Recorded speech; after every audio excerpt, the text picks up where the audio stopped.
Okay, we're on X. Hello, everybody. This is a live English live, and hopefully you'll find it extremely interesting. Okay, now it's telling me streaming, sending data offline. Why is that offline? Oops. Okay. Now, this one. I'm just making sure that I'm connecting to all of our Facebook places. And we are streaming. Hello to everybody on YouTube, everybody on the PowerShift on Facebook, our Facebook page. And now I'm waiting for the PowerShift group, and it says sending data. Let's hope that we make it in there for our Facebook group members. So our Facebook group members are not actually CPU members quite. Our CPU members are paid members, and either they're becoming referendum members or VIP members and business members.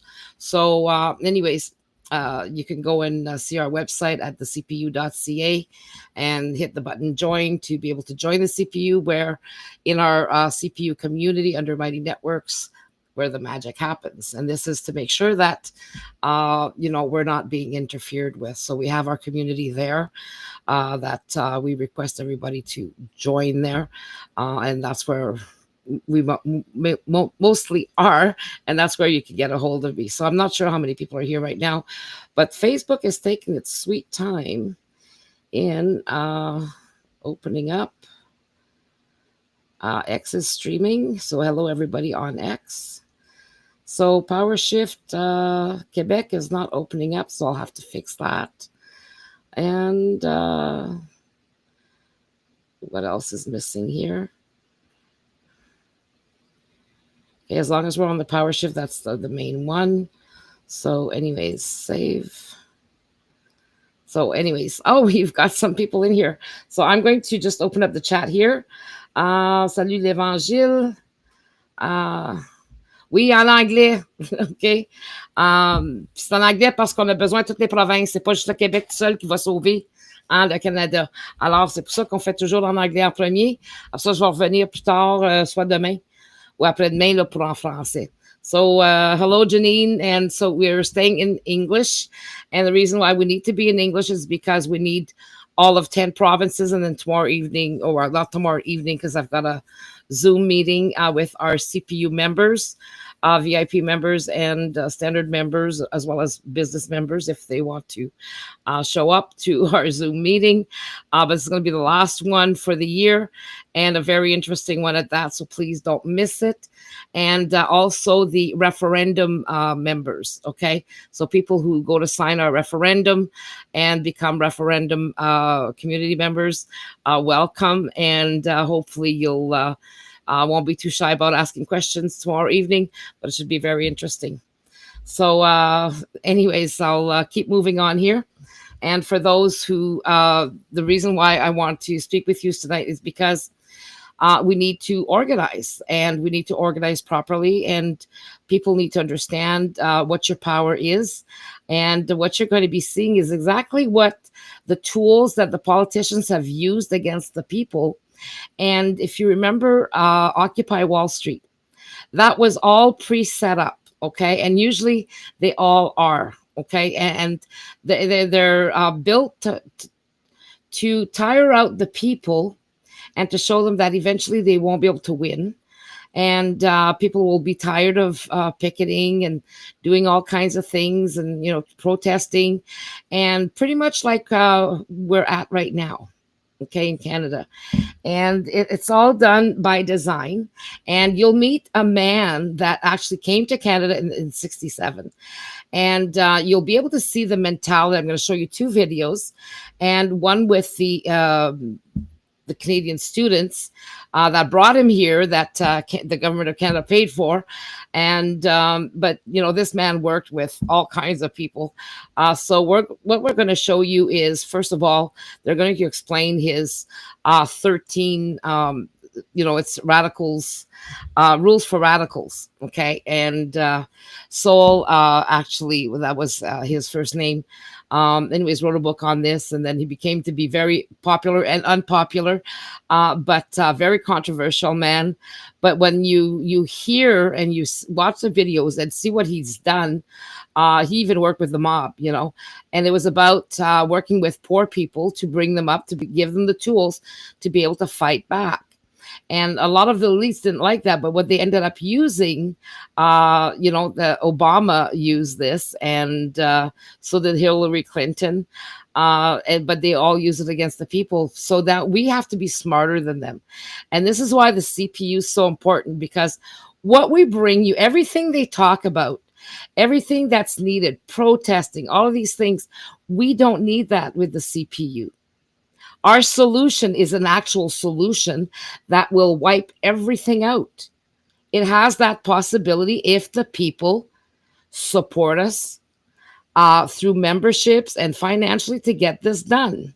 Because there are steps that need to be taken. There are costs involved and costs to maintain. And without the people, we can't advance.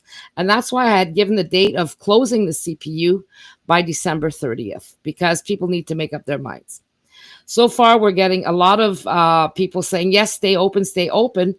But I don't see anything really in regards to helping them stay open. So, they're not becoming members. We've had a few. Thank you again for the ones that joined as a referendum member. And that's $25 for the year. It's not much of a sacrifice for anyone. So we did that for you, for those who can't afford it. And then the VIP is where we have, a one-on-one with me, during the week. And we have our meetings and everything like that with the CPU members. So that is $120 a year, which is $10 a month. Okay. You have other things that you've joined that cost even more than that. So, the sacrifice of joining the CPU shouldn't be a sacrifice at all. It's for the benefit of this country and the future of your children and your own protection. Because, somebody was saying, what about Maxime Bernier and supporting him? And then there's Polyev that's going to come in with a landslide. That's never good, people, because that's just a reiteration of, if anybody remembers back in the late 80s and early 90s, Mulrooney had come in with a huge landslide, and then we ended up with 14% interest rates. And then he got kicked out and then had to be replaced by Kim Campbell. And then she didn't last 6 months. And then it was a whole slew of things. So, we can avoid all this, because even though there'd be an election, and I've told you back in August, okay, about the Governor General and her rights. And she can even fire the Prime Minister, even if he has the support of the government, if there's claims of corruption. So she should have fired him right away. And I gave all this to Larry Brock back in August. And I have not heard back a word or a peep from my emails and going to his office, because he's only 15 minutes away, or maybe 20. Okay. So, but he's here in Brantford. So anyways, not a peep. So I was kind of glad to see that they used the letter that they wrote to the Governor General, but they still didn't use the fact that, they do not want anybody to know this worldwide, that the Governor General can fire a Prime Minister even without with the support of the Parliament. Okay. And that all becomes, again, if the people do not support the government at all, they can all go. Okay. Or, they'll put, the Governor General has to put somebody there in the interim as a caretaker government. So anyways, that's all in my presentations that I've already showed you. We've been, the four gentlemen that did a press conference at CPAC again, everything we've ever said to you was again justified.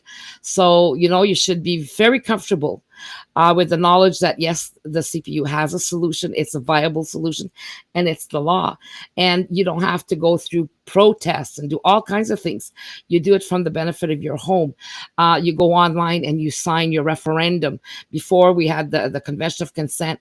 So the Convention of Consent still works, but the thing is the referendum makes stipulations right away, because the minute we send that in, okay, if we can get enough people.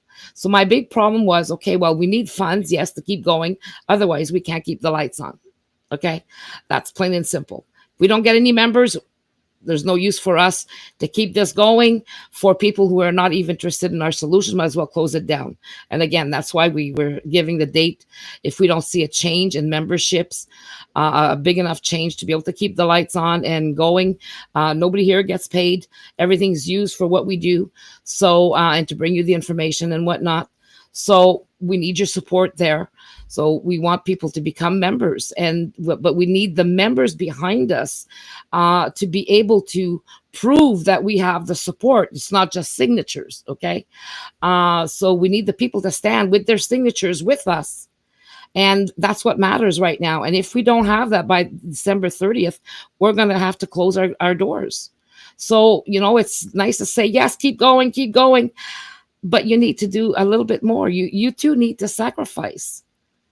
So, it's not always the same ones that need to sacrifice. And, thank goodness we've got some supporters that have been hanging in there for years, still helping us out. But right now we're at the point of no return. So it'd be sad to be able to stop this and then you end up with no more solution. Because here's the reality. Okay, you might think, oh, well, everything's going to be fine and she's still going to be here in 6 months from now. No, don't rely on that. I can't rely on that. Okay, it might look good for yous here, but the sad reality is, you might think that, they're still going to be here in 3 to 4 years from now or 6 months from now, and that could be the furthest thing from the truth. Okay, this could disappear anytime. You need to get on the ball. As long as we're alive and kicking and getting this going, you need to start learning. You need to start to be able to defend yourself when need be. And that's why what we're going to be talking about tonight, what you're going to be seeing, is very important. But at the same time, you have to remember these are tactics that were used, and not all of them are good, but these were used against the people. And it's the same thing with the convoy when they seized everybody's accounts. If we were oblivious here in Canada, myself included, but if we would have looked at what happened at the international level for protests and donations, we would have seen that other governments had seized the people's accounts for donations. It was not the first time ever done. Okay, so Canada's not new to this. I mean, it was new to Canadians, but it's been done worldwide and they're doing everything. So we need to be smarter than that. And then you need to know your true power and you need to exercise that power. And this stuff is very intriguing and there's some things that are good, but other things that are bad. But when this gentleman came here in 1967, the more things change, the more they remain the same. And this is what you're going to see. But you're going to get some clues. Okay. So anyways, I'll be right back. And then we can continue our conversation tomorrow evening once, we with our members in our live Zoom, that the members will receive a link tomorrow late afternoon to be able to join our meeting tomorrow evening, 8 p.m. Eastern time tomorrow evening. And for the French one, it'll be at 9:30 Eastern tomorrow evening as well. So I'm going to just play something here so people understand what we are while I find Canadians. The video. Do you feel disconnected from our current political system? This could be our last chance to take a real legal stand for our rights. It's time to shift the political power to its rightful owners, the Canadian citizens and Indigenous peoples of Canada. Dive into our history, understand the need for change, and embark on the quest for true democracy. Are you concerned about our nation's commitment to human rights and self-governance? The PowerShift to freedom aligns with vital treaties and international laws enabling us to claim our rightful place as collective head of state. We advocate legally replacing the Crown, King Charles III, and our partocracy system With a true democracy, the peoples as the true, collective head of state, with veto power over our governance, to ensure your voice counts more than party interests. When our national collective civil and political rights are respected, your influence on policies will be direct and impactful. Join us on this noble struggle to make every Canadian and Indigenous peoples a meaningful participant in our future as collective head of state, which was legally owed and kept from us since the patriation of our Constitution, an official decolonization from the United Kingdom of 1982. It's time to correct the past of our government's lies and omissions to the people of our great country before it is too late. People 15 years old and over can sign our Canadian People's Referendum at canadianreferendum.ca and unite for our rights as the collective head of state in our Constitution. Together, we can be the example in reshaping Canada's future, not just for us, but for all peoples worldwide, once and for all. Are you ready to be part of this transformative movement? Join the PowerShift to Freedom movement by the Canadian People's Union and be part of a bold vision for Canada's future. Visit thecpu.ca for more details. Embrace and face the change required on your part to shape our future.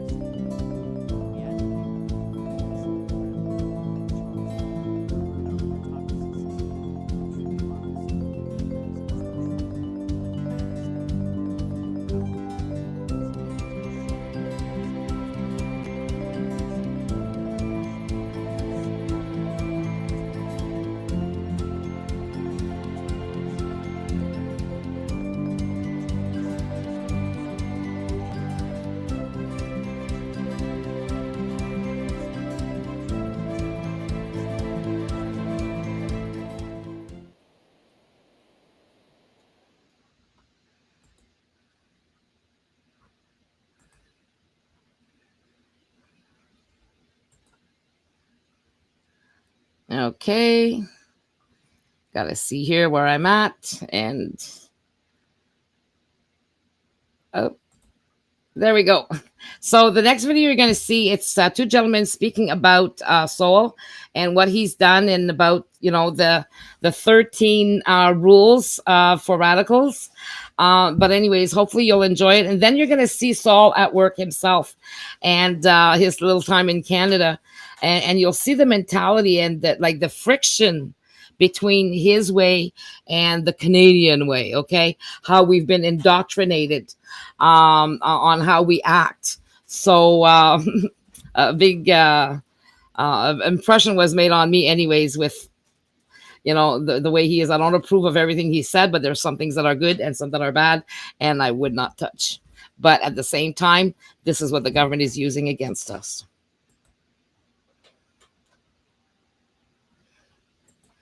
Okay, I'll be going here, and let's go.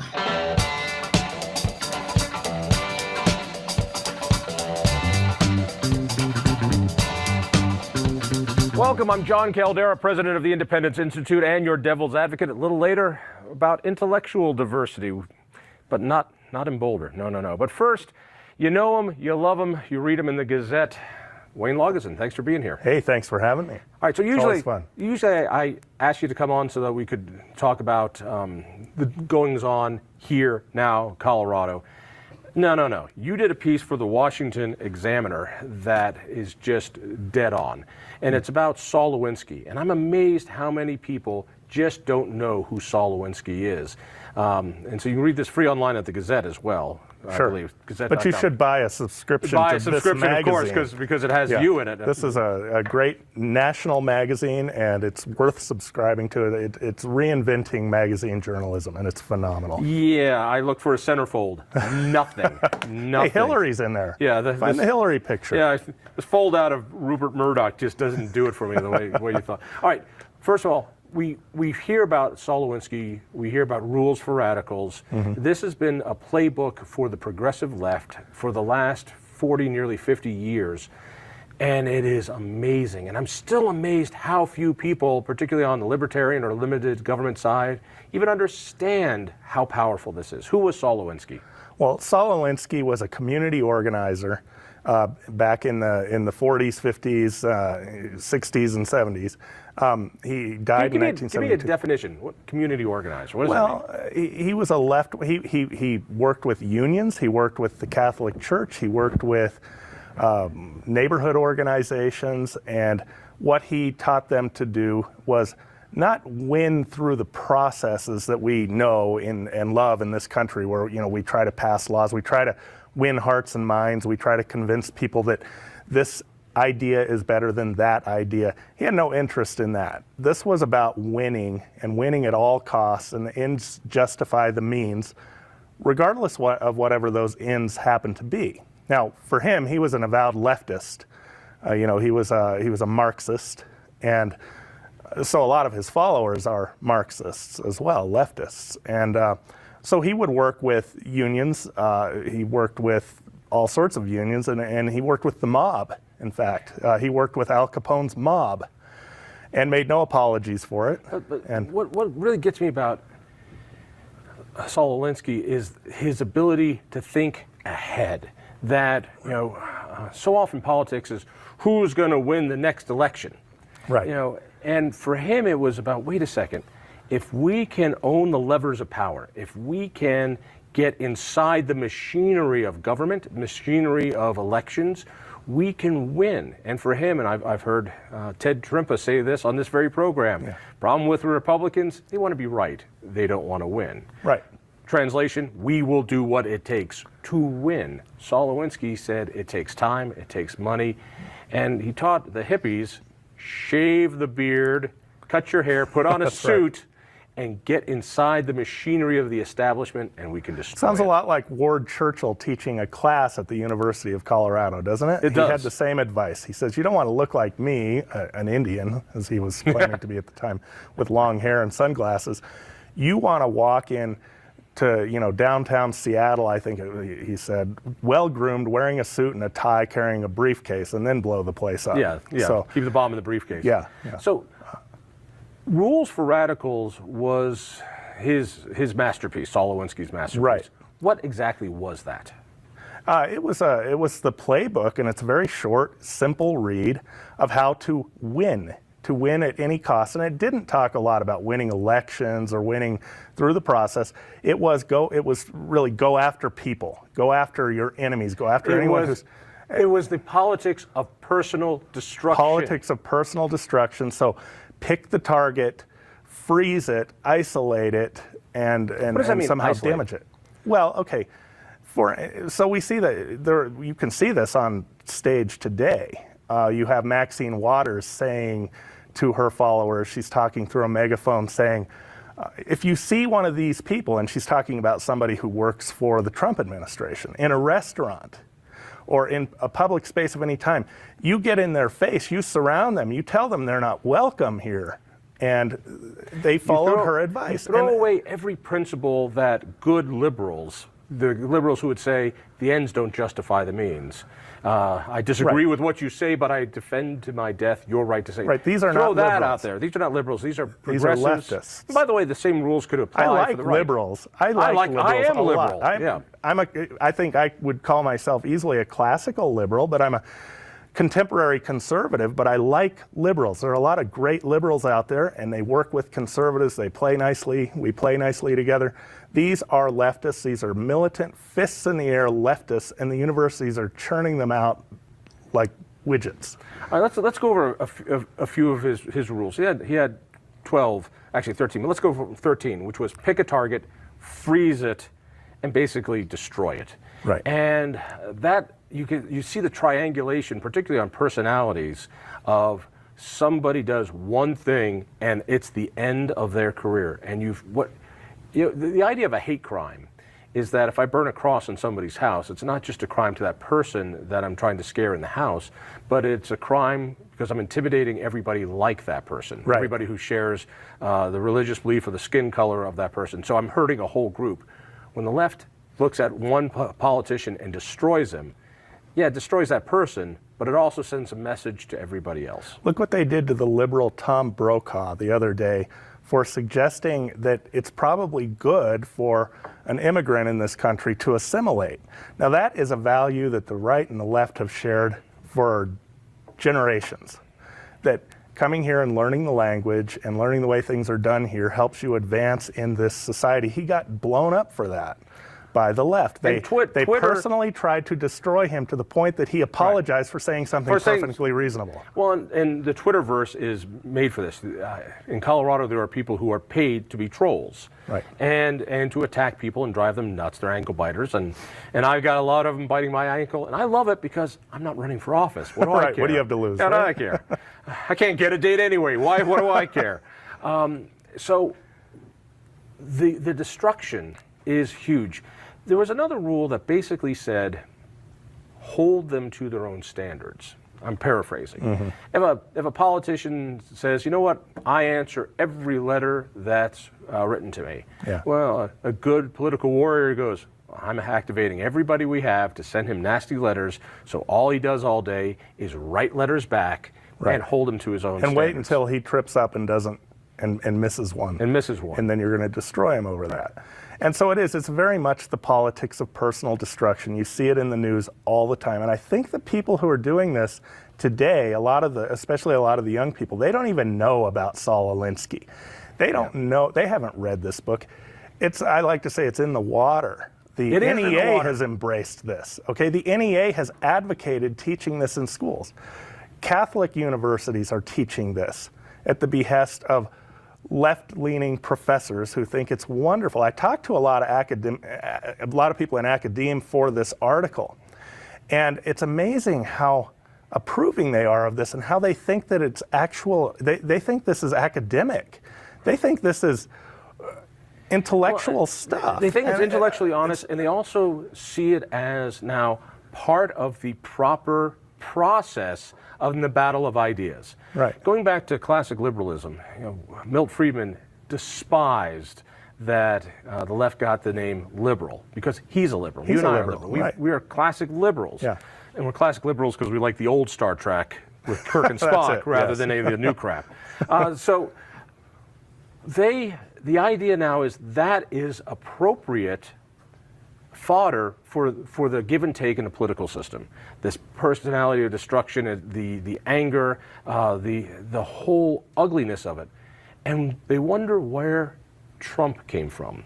Right. This is the best part of it all, is they wonder who created Trump. Saul Alinsky created Trump. The highest ranking, most successful Alinskyite that you could find on the right, if you want to call Donald Trump on the right, would be Donald Trump. And that is why the left despises him to the degree that they do, because he's playing somewhat, at least, by these rules. Win, and win at any cost, and just win.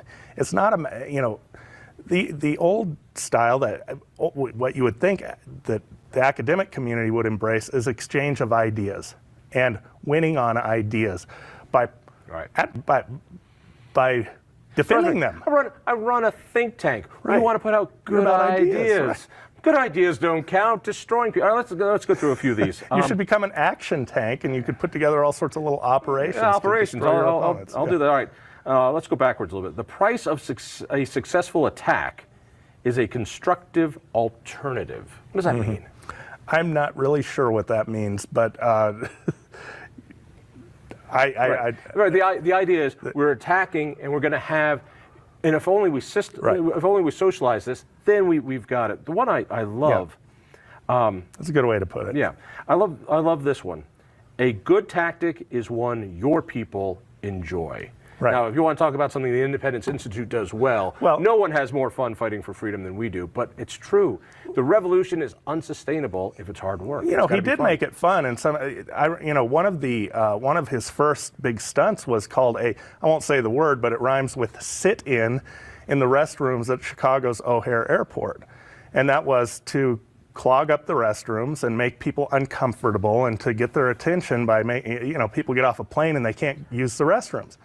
And they were protesting the development of O'Hare and the surrounding neighborhoods, which Alinsky thought was racist development. It was running black people out of that area. So and it wasn't open to. And I'm not disputing his point, but that was the tactic they used.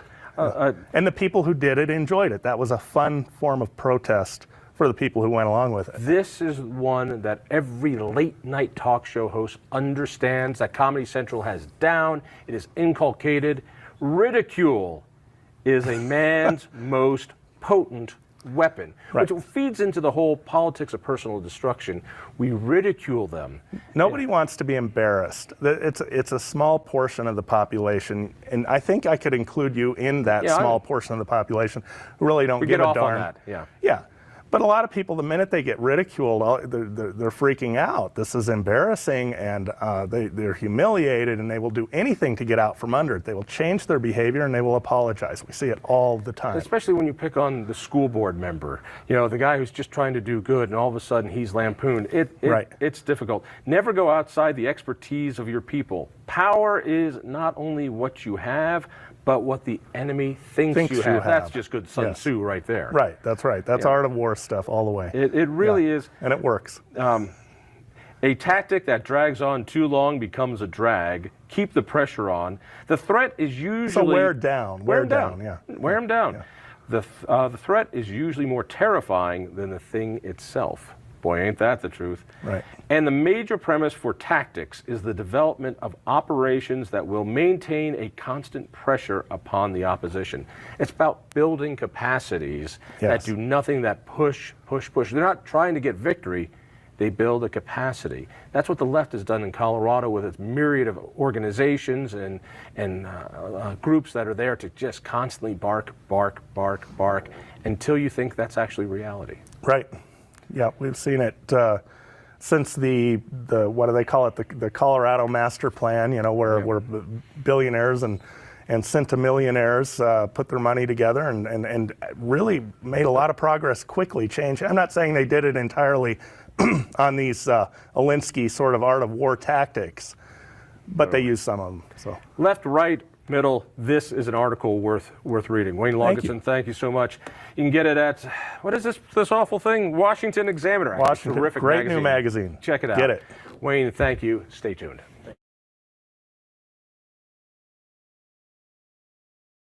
Okay, so now we're going to move on to the next one. I'm going to go back and shut this one off just to make sure and find the other. Okay, Encounter with Paul Alinsky. Part 1. Okay. So this is part 1, and I'm going to have to keep this with the English language. Je ne peux pas le faire en français, là, parce que l'anglais est trop dur à comprendre. So for the English people, you'll be able to read if there's a word that you're not understanding, but this was back from way back, and it's very interesting. A little confusing, but then the second one is where the indigenous peoples had gone to see him before, back in 1967, when Pierre Elliott Trudeau was trying to destroy indigenous rights. So anyways, the government brought in Saul here in Canada for the students and their organization, and then they had them meet with the Rama peoples on the Rama Reserve here in Ontario.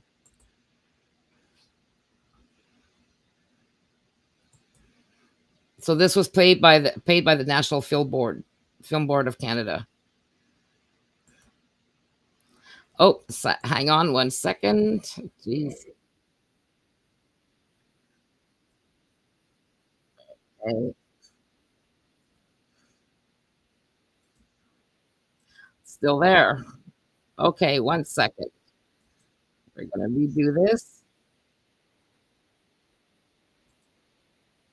Okay. I'm just going to go and get it here. Again.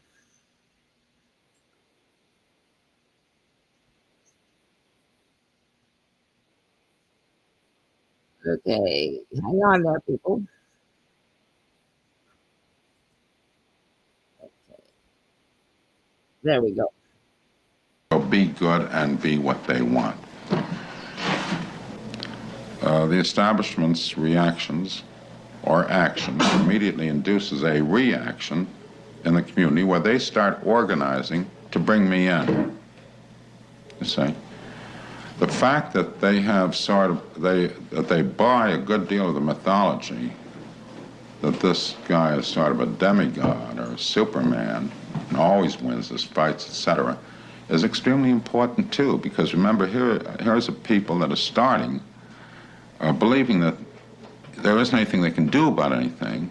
They're almost beaten. The whole issue of organization is the instilling of a little bit of hope and faith that through their own strength and organization, they can move and do something. So on top of this, when they have the feeling of, he's with us, this accelerates organization. You follow me? Yeah.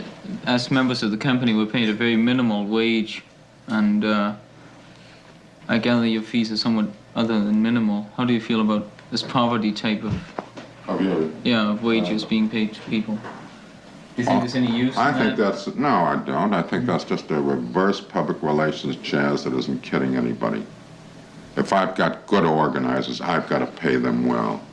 And furthermore, I want to pay them well because they have enough domestic tensions without the financial situation coming into it. Now, and furthermore, it is understood by the people we're working with that, you know, that if you're good at your job and you're regarded as a professional,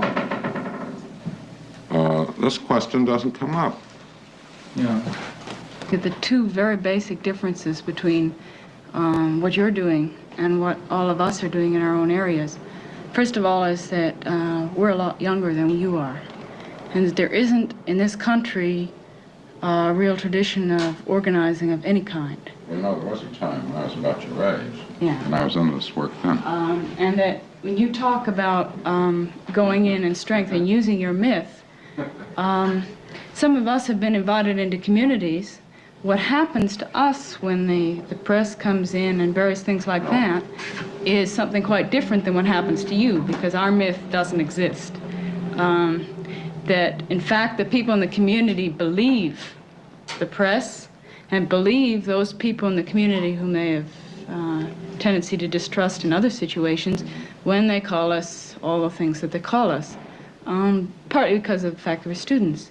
But that points into something much deeper, and that is that you talk about United States and you talk about conflicting groups with an awareness of that kind of conflict. And in one group, the have-nots, a potential, if not a real anger under the surface. So that when you go in and get attacked by the establishment, everybody in their heart says, aha, that must mean that there's something good about him. But in this country, you don't have that kind of separation, and you certainly don't have that underlying anger, and you don't, I don't think, have the objective conditions of closeness of people and obviousness of problem to create the kind of situation that you're talking about. You have a much more scattered situation, much more scattered problems being dealt with in much less obvious ways. So our situation is quite a bit different than the one you've been describing, I think. Well, your situation will differ in terms of the intensity of coloring. Basically, the pattern of the picture is the same. We come up against two questions, related ones. One, what do you destroy in organizing them to fight with the American or white or Canadianized, on the Canadianized terms? What do you destroy about the culture that exists there and about the kind of dignity that they have, which is a different kind of dignity than the one we're talking about in a white community? And if, in fact, you're destroying a Mexican-American community in order to organize it to fight, power with power, maybe one of the ways that you might work instead of organizing is to leave it disorganized and protect it in other ways. That I'm not sure how to make this clear.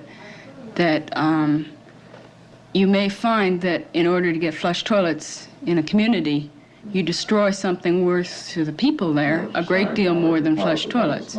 That's what you're saying. And that's the dilemma we've been in, partly in this country, and the other dilemma we've been in is in terms of how do you organize in a rural community where no one admits to being poor, and is quite concerned about that. Well, at first, you're going to be in a dilemma because everything in life is a dilemma. Everything in life is a series of, I'd say, a confrontation of contradictions. You're going to pay the price for whatever you get. You will pay it individually.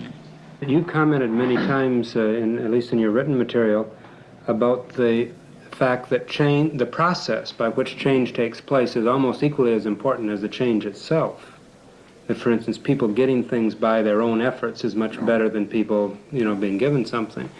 Well, if that's the case, then is it not so with a community? And I'm not now talking about that morality which one legislates, but I'm talking about the behavior which simply is. That the style with which one organizes a community may so completely alter the social fabric of that community that it simply won't be worth whatever changes might be gotten. You mean the style will so completely alter the fabric of that community? Let's get away from just a diffuse generalization up on top. Let's get back to a simple on the floor. When you make a statement, produce the evidence on it, Give me an example of what you mean. Well, you say, for instance, that democracy consists of struggle between power groups. That dissonance, for instance, is the music of democracy, I think is one of the quotations. Well, now, in some communities which are still small enough, not now the large ghettos, but small communities in which people can have daily face-to-face confrontations, where people, because of their style of life, will not make decisions for other people, where everything is still done on an old-fashioned town meeting basis, where everyone really is involved. This then becomes a little bit different than the style of vested interest power groups sort of knocking heads against each other. One other question which is not allied to that is one of your other quotations, which I like, is about sit-ins, which you say sit-ins are now obsolete because they're a part of the experience of the power structure. Now, I'm even granting the uniqueness and the element of surprise which you bring in. When will the methodology of Alinsky become a part of the experience of the power structure, and when will it then be obsolete? Oh, a lot of it has already become part of their experience, but some of it they have a great deal of difficulty coping with because it's based on ridicule, and it's pretty tough to break out of a pattern of where you are being ridiculed for precisely what you are. Or the same thing when I'll make the statement that one of the most effective tactics is making you live up to your own book of rules. They got to live by their own book of rules. But sooner or later, many of these tactics do get within their experience. All tactics will eventually, but then you constantly have to develop new ones. That if an organizer, like yourself, came in with a style of organization which at least is recognizable, it might become a handle on which the establishment can get a hold and begin to use that community. And this is why I'm wondering if it... What do you mean, become a handle? Well, I mean, for your styles of organization with getting groups together, getting committees, of having leaders... On the other hand, let me point out to you, as far as a style of organization, the styles are very different. There isn't any such thing as a style except in the imagination of the opposition. And this style happens to be what is current. Well, we probably work in more diverse situations, politically and sociologically, than you do. We have people who are working in hippie communities, and it doesn't, the different kind of people have to do those different kinds of tasks. And what kind of role should they have when they go in there? What kind of relationship should they have with the community? How difficult really is entry into a community? Suppose that that you go into a community, you're invited in there by some organization, which is part of the social sector, and you get there for 2 weeks, and you see exactly what they are, and you don't want to work with them, and you start working with other people who aren't organized. well, then in a sense you don't have an invitation, but that really increases your problems of entry into the community. And this comes back again to the fluidity that is necessary. You've got to be almost an utterly unstructured person, you know what I mean? Now, these are very rare and tough to come by. After we go through a careful process of selection, then put them in with training, then we have a 70% washout after that. And of the 30%, I'd say 80% can only get up to what we would call a secondary level. But the kind of organizers that could develop in the staff directors, project directors, and so on, the kind that you say, go to Buffalo, start organizing, and so forth. Now, the selection of an organizer is more or less done like the selection of, I suppose, take a crude analogy, like a Major League Baseball club looking for its players. We have always looked to the sandlots. We assume that anyone who is an organizer, who has the potentials of being an organizer, is being driven by a dynamism of anger against injustice in its broadest sense, as he sees it, against inequities and so forth. And that this anger is a deep one. And a person who has that is not one who is content to either just discuss it or abstain from action. He's going to pitch into action in his own way. He may bungle around and bitch up the works, but he's going to go into action. Well, the fact that people are sincere, dedicated, committed, all this other stuff doesn't matter a damn, you know. And this comes to the heart of your question on it. One, whether he has a very high level of intelligence. That's one. Two, whether he's doing this on a personal ego basis. Of course, this ties in with some of the other things we were talking about, purely for personal status, or whether he's really committed on this. Three, whether he can understand the differences, and this is one of the big things in training of our organizers, between the world as it is and the world as we would like it to be. Whether he understands such simple things, that in the world as it is, that the right thing is practically always done for the wrong reasons. And a whole series of other criteria, so we can discuss later if you want to.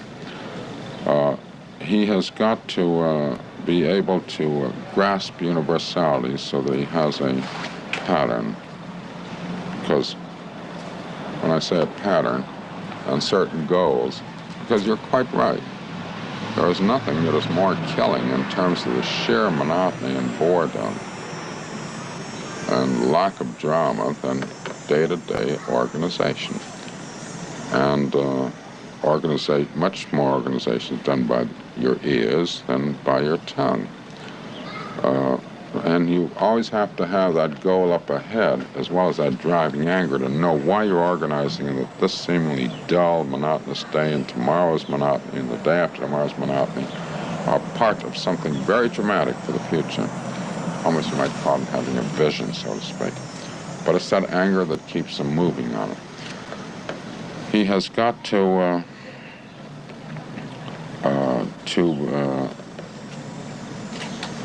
be free of any dogma, always questioning, always challenging. I would say that the characteristic of irreverence and of non-acceptance of any sacred cows is a basic element. Now, this is a far cry from just a guy who's smart-alecky on his stuff.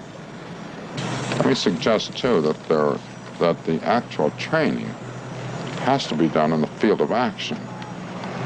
You can only understand so much in terms of reading or in terms of even discussions on a verbal level.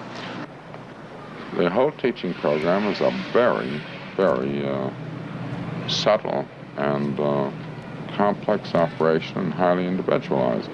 But if you start off with a selection which is not the kind that I've mentioned, then I don't give a damn how much teaching you're going to throw at them, you know.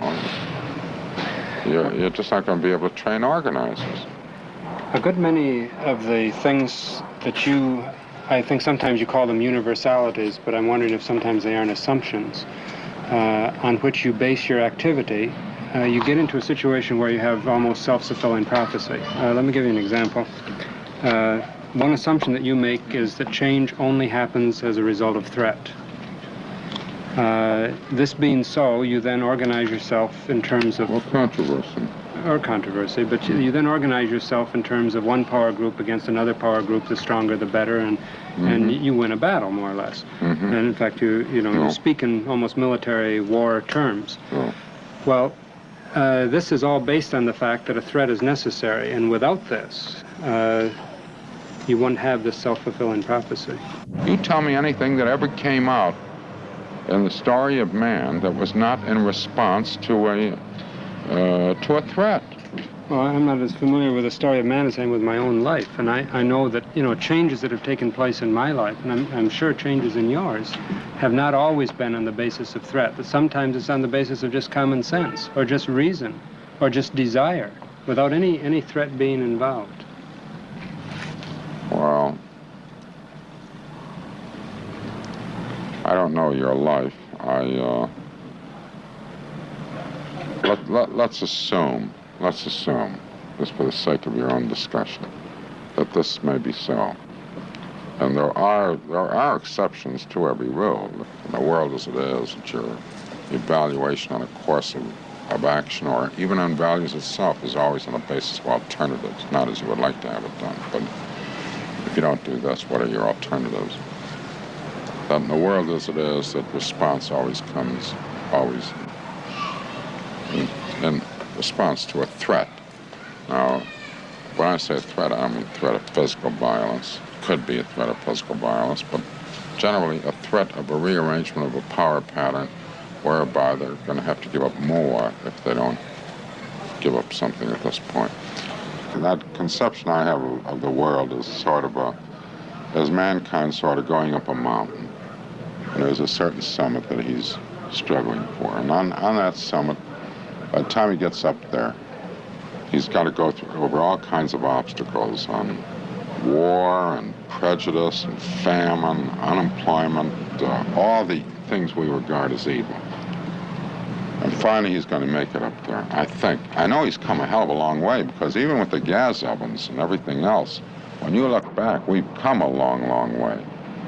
See, one of the I don't want to get into a long philosophical discussion, but you're giving a 19th century notion of progress, and progress is a mighty hard, long road to hoe. And, in terms of your example about the mountain, that there's this summit that man's got to get to, he's got to go through all these struggles to get there. There's a group of people now who talk about abolishing the mountain. Yeah, you see, the world, social change. No, social change is not just, advancing and developing in certain points up a mountain that you've defined as the mountain, and there's a summit. This is called 19th century. Well, okay, yeah, call it 19th century notion of progress. You know what it is philosophically. The important thing is that social change means changing the world. That's what social change is. That it's not a unilinear line that always reaches for the summit of the mountain. Well, now, wait a minute. That line, if I give you the impression it's leading up to that mountain, it's so goddamn detoury all around the place. I know, but you're still going. You still want to be up on the summit of that mountain. I've got to believe he's going to get up there, because if I don't, what the hell am I crapping I believe he's for? going to destroy the mountain, and that whole struggle won't even be meaningful. Man, I've been doing stuff for 7 years. Now, I haven't got a TWO to my credit. But I seek a transformation of society. I don't seek to keep sending people up the mountain. And blowing the mountain is not copping out. It's not copping out? No. Where the hell are you blowing it? You change it. You just don't you don't ask How people. Are you gonna change you don't it? ask people. You don't say, this is man, therefore you're going to do it, because this is man. This is is. I decided this is is. You talk about blowing up the mountain. It's just a pile of words.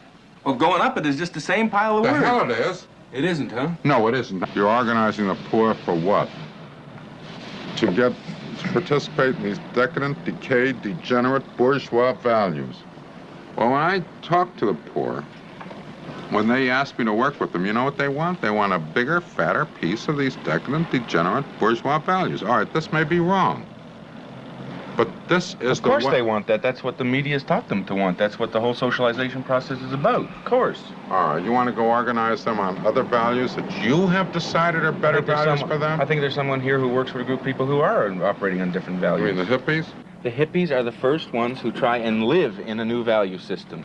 They're the first ones who actively deal with the problem of utopia. They don't have to write about it. They don't have to think about it. They try and live it. They try and live their lives as they want them to be in a new society. Look, you've had hippies from the time the world began. At one point, the desert was so goddamn crowded with hippies during the early days of Christianity that people started climbing, went back to the cities and started climbing up to mountain cabins to get away and to live their kind of life. You think this kind of withdrawal and this kind of, all right, I will go live my life, I'll live it in Haight-Ashbury, or I'll become a Trappist monk and I'll live it over here? Yeah, okay. And you think that is being people, let me put this to you. Let me. But one of the major theories of social change is that you build up counter institutions to what is. Well, and then a new society emerges. All right, I mean, how the hell did Christianity develop? What's the development of capitalism? Well, it's the same thing. You don't have a tougher, harder, more realistic operator than Paul in organizing Christianity. If Paul hadn't come around to organize a Christian church, Christ would have been another guy hanging on a cross. There's always the organizers. I'm not saying there isn't the organizers. He was the guy who But I'm did saying it. there's a different set of values that grow up alongside another. When you start organizing, and you start organizing like a guy like Paul, and you can see his reports coming in from his organizers. They call them missionaries. I got a bunch signed up here. They're all ready to buy it, but they don't want to be circumcised. They say it hurts. Skip the circumcision. I got another group over here. They're all ready to come in, but they don't want to give up lobster and seafood and so forth, which is against the Mosaic Law. The hell with that. Drop that out. Sign them on. You can see this guy organizing and dealing all over the place. As long as you are not organized, you will never have power, which is, I repeat, the ability to act. Don't look at power in an invidious context with all of the emotional sordidness of conspiracy and negativism and corruption and so forth that most people associate with it. It's simply the ability to act. It's my heart pumping, the power in my heart to keep me alive. It's actually the life force itself. As long as you don't organize to have that power, you can have 1% of the people of this world, let's say the bastards, organized, and all the rest of the world hippie, and that 1% is going to run the whole damn world, you know? Isn't that what's happening now, on the basis of power organizations? One of the reasons, yeah, but you know why it's happening? Because the kind of people you're talking about have dropped out. This is the cowardly way out.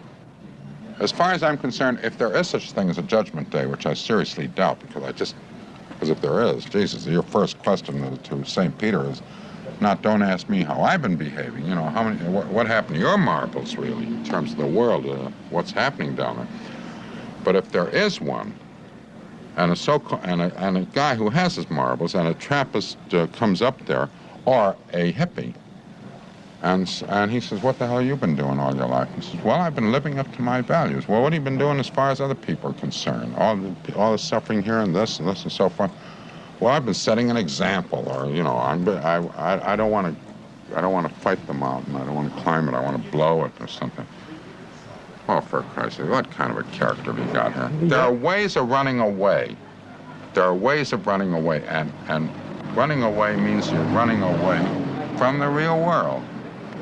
Now you're going to criticize them on the basis that they're not defining the world in the way that you define the world. No, I'm not. Particularly in your world, you see things as, you know, having beginnings and ends, and preferably organizers for those beginnings and ends. Well, look, I don't know how the hell we're even communicating, because I just don't understand what the hell this world is you're talking about. Well, I understand where your world is, and I admit that it exists, but I'm just asking you to make room for my world, too. Well, I'm making room for your world. No, because you say things in terms of universalities, which just don't happen to be in my world. Things like, you know, existing on threats, on power, and so on. Now, those aren't universalities. Those are things that do exist in some situations. I'm saying, well, let me ask you this, a very simple one. Do you Do you accept the fact that in the world as it is, that a prime moving force on the part of human action is self-interest, as they define self-interest? In some situations, yes. In some situations? In some situations. You were describing, for instance, the resistance people who were... That's right. You know how, and there are those who would push that and turn it into self-interest on the basis that they were holding that position because otherwise others might squeal. They were setting a pattern. But even, and I'm not including them in that pattern, but those are the rare exceptions. There are always exceptions, but they're so damn rare. When I'm talking about a universality, I'm talking about generally across the board. This is something, incidentally, that no political philosopher or political observer has ever disagreed with. Even in our own Federalist Papers, with the big differences between Madison and Jay and Hamilton, they agreed on that one. Now, the fact that, you see, your hang-up is this. The fact that one starts with the world as it is does not in any sense vitiate, dilute, or negate, or weaken one's desire to change it into the kind of world you would like it to be. But you're never going to change it into the world that you like it to be unless you start with it from where it is. But maybe your hang-up is that you see my world as being a hang-up. That's true. That's very true.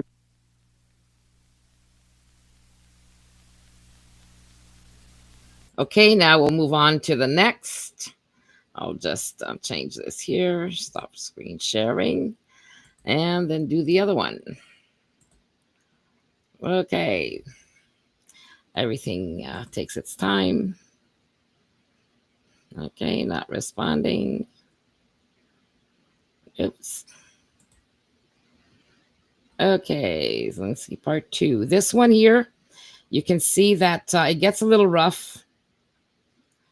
And it's really sad because the nations were trying to get help. And again, this is when Pierre Elliott Trudeau was trying to destroy all of their rights.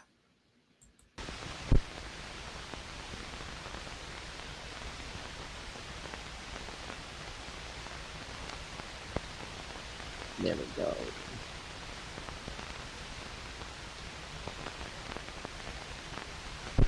The kind of protest that the Indian people have been having for the last 400 years is non-participation in anything that they don't believe in.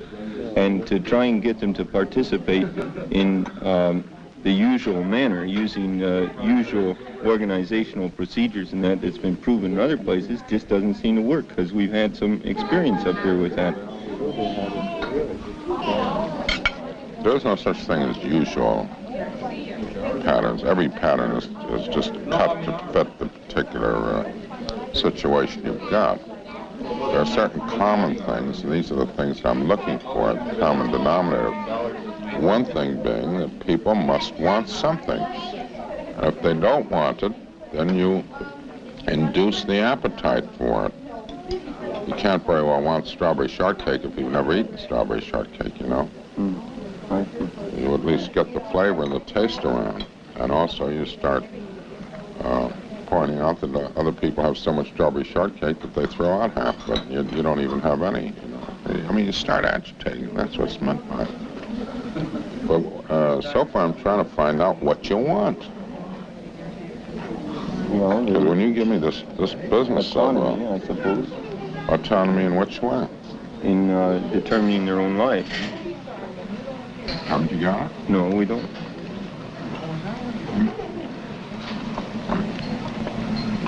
Where don't you have it? Well, because we happen to have in Canada something called an Indian Act.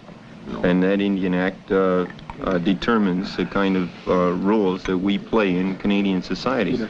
And that Indian Act wasn't produced by Indians, but was produced by white people for Indians.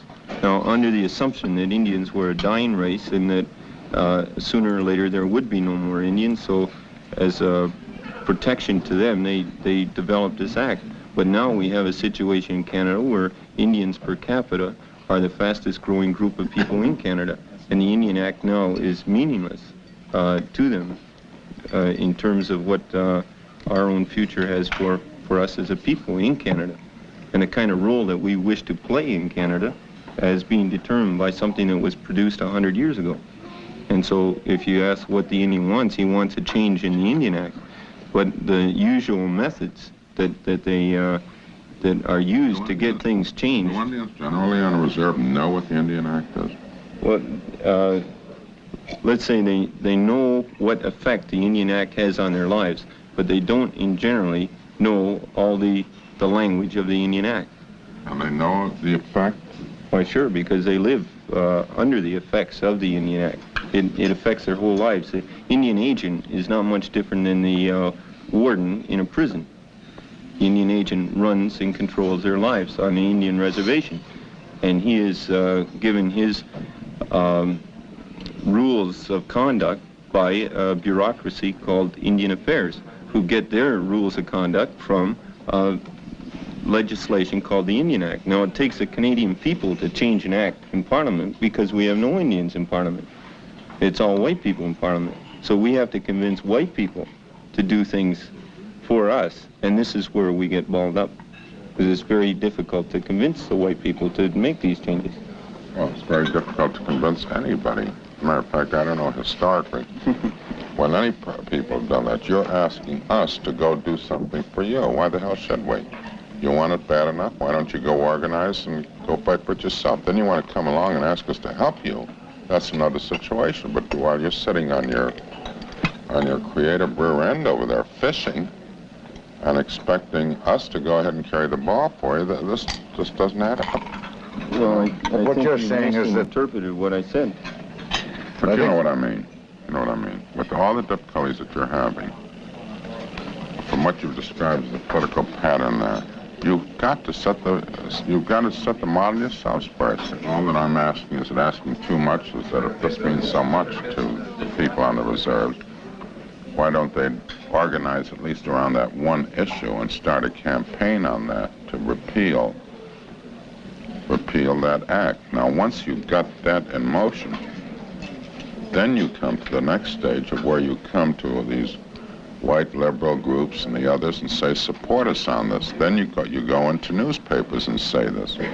But until, this is a point that I was trying to make before, until you have gone off in a leadership, I don't mean you personally, I mean the Indian people. Don't you see that when the Indian people do this, when they go off on this thing, then they are automatically opted in to the very things that they don't want to get opted into.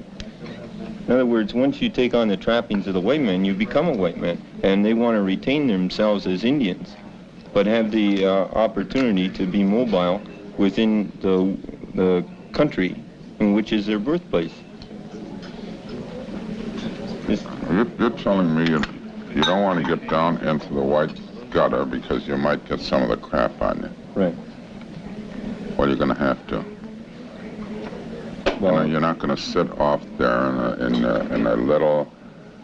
a cocoon, more or less, and say, these terrible things are being done by these people to us in an Indian Act and so forth. We're not going to go out. In order for us to go out to change this Indian Act, that means that we've got to go out into this world, and we've got to go out in the politicking, and we've got to go out here and all this thing. And this means that we're going to get the white man's kind of way of life. Some of it's going to stick around on us because first we've got to learn how to talk to them, and that means that we've got to learn to talk in those values as well. And we don't want to do that. That's going to corrupt us. So we want to stay here, and we want to have those white people over there, wherever they may be, they should go fight for us. That's what you're saying. When you're home on a reserve and you don't have all of the problems and everything that you have out in the white man's society, you feel sort of in a sanctuary. You want to remain with that sanctuary, but at the same time you want to be a part and parcel of everything that's happening in the world. And we say that there must be some way, some alternative to us becoming what the white man is, you know, to come in and live with him. In other words, it's not a one-way street, which you're asking the Indian to go down a one-way street, get opted into the system, and then he'll change it and he'll do things that he wants. But what we're saying is that it's a two-way street, and that these guys are going to have to come our way a little bit. We'll come our half, and here we have equality, you know? Well, they'll come the other half of the way. They're not, white people aren't interested in going to live on a reserve or any of that stuff. You know that.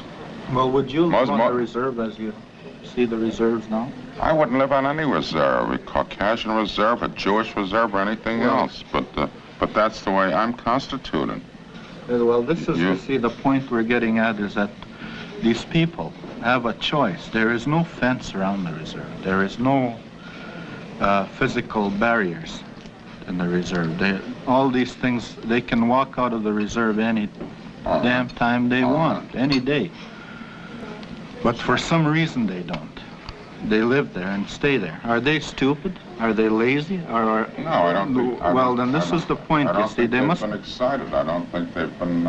I think the reserve becomes sort of a womb. It becomes sort of a sanctuary. But the cost is too high, you see. It costs too much for what the white man has to offer the Indian in terms of his own personal freedom. The price is too high. And what the Indian is saying a lot of times is lower the price and we'll accept.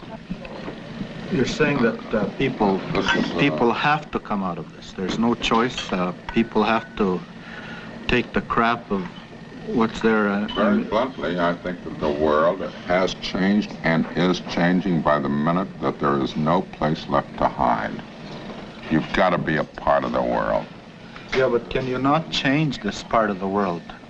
Do you have to? Is there no alternative whatsoever? Oh, you can go out and change it, but you can't change it long distance. You've got to get into it if you're going to make any changes. And this is where, if I seemed a little sharp with you, this is where I reacted with a little emotion, because it's so virtuous to stand back and say, we don't want to change it, this world stinks, and so forth and so on. And we don't want to get involved there because we might smell too. Sure, you're going to smell, but you've got to get over there to if you're going to make any changes on it. And furthermore, you got to get over there to change, if it's possible, to make the changes over there in order to save what you want to save, because you're not going to save it by remaining in solitary confinement. That's all right. That isn't corruption. Well, not in terms of what we are as a consumer-oriented people. Always, we weren't a producer people. We didn't produce houses and cars and highways and all sorts of things. Well, in the past, you see, the society wasn't compatible at all to what the Indian believed in. Today, it's becoming more compatible because we have things like guaranteed annual income. We have Medicare. We have old age pension. All sorts of ideas, you know, that are traditional with Indian people. Indian people always had Medicare, and they always had old age pension, and they always had guaranteed annual income for the people. So democracy is another Indian idea. You know, a white man didn't have it till he got here. Well, in other words, you're buying all of our virtues, but none of our vices. Right. And we hope that your virtues multiply and your vices become less. And I think that there is a place for Indian people to. Well, is this always necessary, though? It is necessary. You cannot get change done without power, and power always carries within it, like everything else, an opposite side. Certain negatives on it. Even the simple thing that as we prolong life, we create problems of overpopulation. Things that seemingly are resolutions of ideal problems always carry in their wake another problem. You can't avoid the negatives in life, and you're looking for just the positive. Well, and if you choose to avoid the negatives, you're just not going to get any of the positives. You say you don't want to get into the white man's political gutter. You're going to have this Indian Act. Well, then what good is it then for us to take power for ourselves if it's only going to corrupt us? If we're going to be corrupted like the people who have the power today, then I, for one, don't want that kind of power. You're not going to be corrupt. Well, do people... You're not going to be corrupted. You're going to be alive. You know what you're saying? You're saying, what's the point of your being born since you're going to die someday anyway? I think I'm saying... Everything goes together that way. Don't you realize that if you had a world in which there was no sin and no evil, you wouldn't even have the words virtue and good. They'd be utterly meaningless. this is part and parcel of what life is. I don't think you've got what you think you've got. I really don't think you've got it. I think the things that you want to get, the so-called positives, you take it, but instead of calling it being corrupted by white man's operations, you say, well, Medicare was something we always had in the Indian tribes. Social Security we always had in the Indian tribes and so forth. And you take these things and you stitch them. You reach far out for them in a sense. You stitch them into your own culture and you say, these were ours. And the white man developed them in a different form. And we take them. And I think when you say that, and even before you get around to that, when you come down to welfare, that the white man took away our buffaloes, and he corrupted our waters, he robbed us of our lands and so forth, and therefore, instead of our taking welfare from, literally being beggars, and saying, give us, support us, you know, which is what the situation when you're on welfare. You construct a whole rationale about how, since all this has happened, the white man now becomes like nature. What you're really saying, if you really want to talk straight on it, is he robbed us of this stuff. He was a bunch of bastards in doing it to us, and the least he owes us is welfare. And goddamn it, we'll take as much of it as we can get. What is your particular role or field of work? That's the first time I've been asked that question in Canada.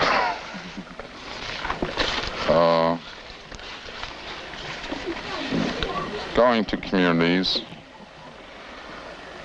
where either economically or politically they've been disenfranchised or poor, organizing them for power so that they can get their legitimate rights, get their dignity, and get rid of a lot of rationalizations that they've used as an excuse not to get up and fight, pointing out that only that through their own efforts are they going to get things, that there's certain things like equality that no one can give or ever gives to anybody else on the basis of a non-existent altruism or as a charitable act. As a matter of fact, if I give you equality, you don't have it. You only have it by sufferance of the fact that I've given it to you. And if I'm strong enough to give it to you, I'm strong enough to take it away, too, at some point if you don't behave yourself.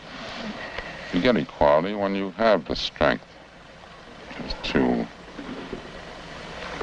persuade compellingly the ruling powers that be that it's going to be costly not to get the equality.